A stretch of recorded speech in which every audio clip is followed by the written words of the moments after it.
एकीकडे राष्ट्रवादी काँग्रेसमध्ये इतक्या स्फोटक घडामोडी घडत आहेत. शरद पवारांचं या सगळ्या घडामोडींकडे अत्यंत बारीक लक्ष आहे.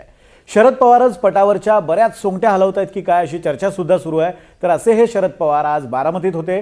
शरद पवारांनी आज सुप्यामधल्या विद्या प्रतिष्ठानच्या शाळेला भेट दिली आहे. यावेळी विद्यार्थ्यांनी स्वतः तयार केलेले बुद्धिबळ पट त्यांना दाखवले आणि हे बुद्धिबळ पट पाहून पवारांना बुद्धिबळ खेळण्याचा मोह आवरला नाही आणि पवारांनी थेट विद्यार्थ्यांसोबत बुद्धिबळाचा डाव मांडला.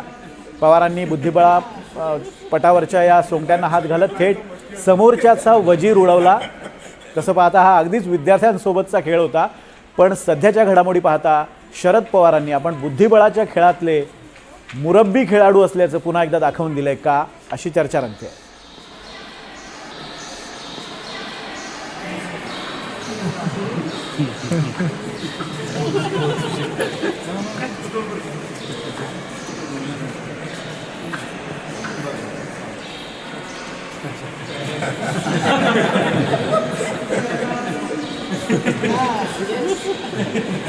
सगळ्यांना मस्ती होती.